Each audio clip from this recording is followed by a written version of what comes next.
It's the top of the hour. You are watching extended live coverage of the massive winter storm passing through North Texas here on Fox Local and, of course, at fox4news.com. We've got a bunch of different guests to bring to you today. We want to welcome you back to our coverage with a reminder to please stay safe, stay off the roads because it is getting worse out there. We're experiencing a bit of a lull right now in terms of precipitation, but that does not mean that this weather event is over by any stretch of the imagination. Nobody knows that better than the folks up in Denton. We're joined by Denton County Judge Andy Eads. We appreciate you taking time out. I know it's a busy day for you. First up, how are things going out there? How are the conditions? Well, it is a busy day, and I want to thank Fox 4 for being a great communications partner with us and helping to get out the information to our public that's so important. I would tell you this is something that we've been preparing for years with our Denton County Emergency Management. We coordinate with our federal partners, our state partners, our municipal partners, our schools and nonprofits, and we've been having a series of calls this week to communicate the importance of preparedness for individuals and entities to be prepared. What's that process look like? I mean, we hear on the news, I mean, we're constantly telling people they're brining the roads, they're, maybe they're cutting back trees and, limbs and stuff from power lines in anticipation of any ice, that we might get here. I mean, it's really a laundry list of you folks that I'm assuming starts with safety first.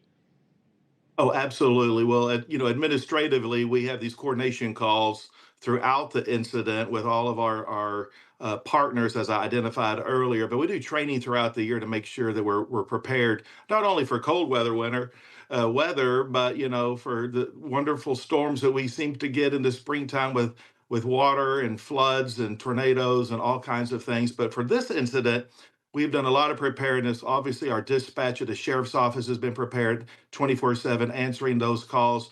Our Denton County Road and Bridge Department has been out treating the roads, and they've been working in shifts continuously throughout this incident, and will till it's over, responding to those calls for service. And the good news is we've had very few calls for as addressing accidents. I'm very pleased that the public has been staying home on this incident. I think we all learned a lot 5 years ago. And I think that made Texans more prepared as we've done a call to be prepared. I think Texans, because what we learned at Storm Uri was it takes individual responsibility, but also a government that's prepared. And we also work with our utility providers. We have multiple utility providers, and they are on our calls. We have direct contact with them, and we have about 450 residents without power. Right now, it's in a limited small area of the county on the east side of the county, and Encore is on site right now to address that. We think that'll be up and back in service by 8 p.m. tonight. So, I mean, it's really a good news to report here in Denton County.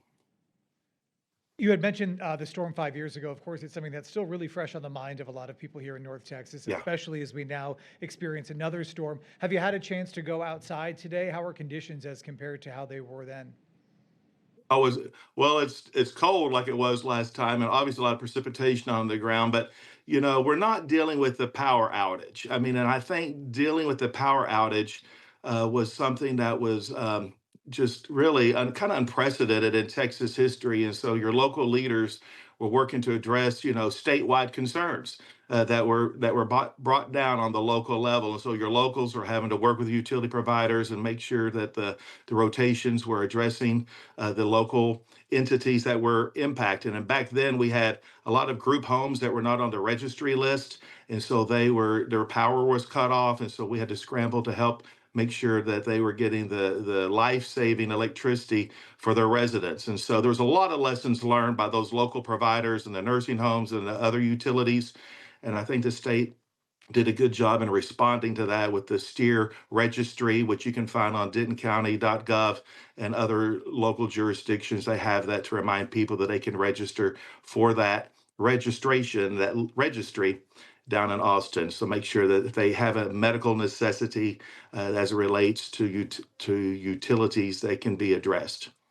I want to kind of walk through people through what's going on the screen here. We've got a bunch of different elements along with you in your interview. The video that you're looking at is video of our crews driving through Denton County. I mean, you can really see Yeah. that the story there is the very same as everywhere else, right? Road conditions are tough, Luckily, what we're seeing is that there are just not very many people out on the roads. We're very fortunate in the respect that this is a weekend event. So those folks who may Right. have felt compelled to try and get to their Monday through Friday job aren't necessarily doing that. They're kind of hunkered down at home with their families and trying to let this really pass. You mentioned utilities. I do want to talk about that for a quick moment. Sure. We've got a lot of viewers who I know are thinking to themselves, this is going to cost me, right? It's very cold. I need to crank the heat up, but I'm worried about that bill.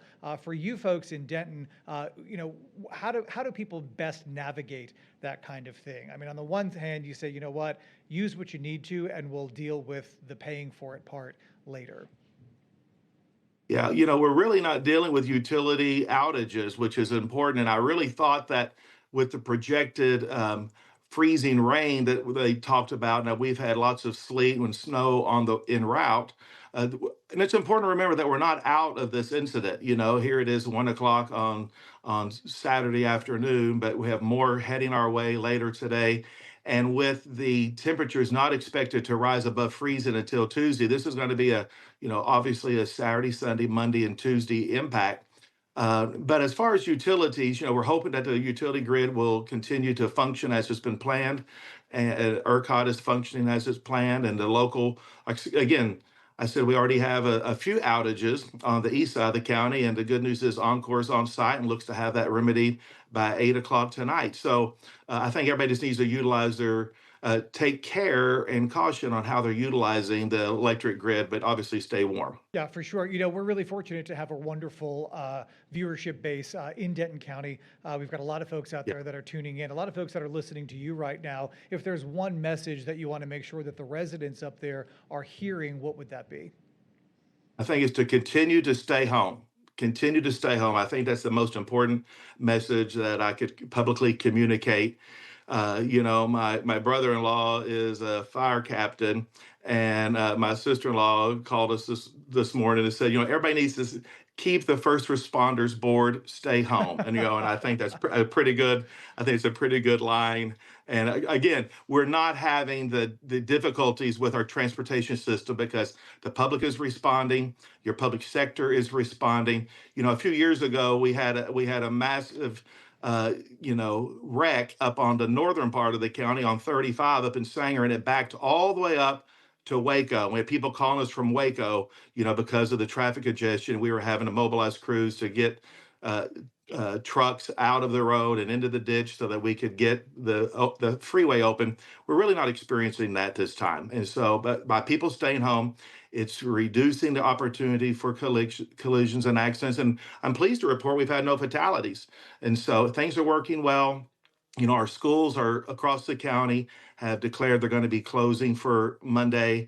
The county will be making an announcement to that effect, what we're going to do in the next hour or so. So everybody stay tuned. So we're still in that decision-making process.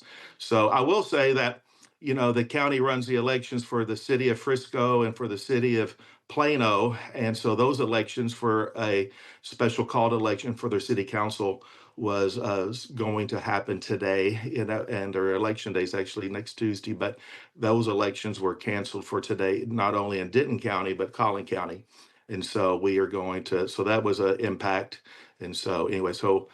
The Denton County staff is working overtime, and we're working to make Denton County the best place to live, work, and play. Although we have some bad weather right now. I hear you. All right, Denton County Judge Andy Eads, we appreciate you. Stay tuned and stay warm. If we need to get Thank back on you. the air with you, you let us know if there's anything you need to communicate. We appreciate All right. it. Thank you, Fox 4. You All do a right, great job. you got it.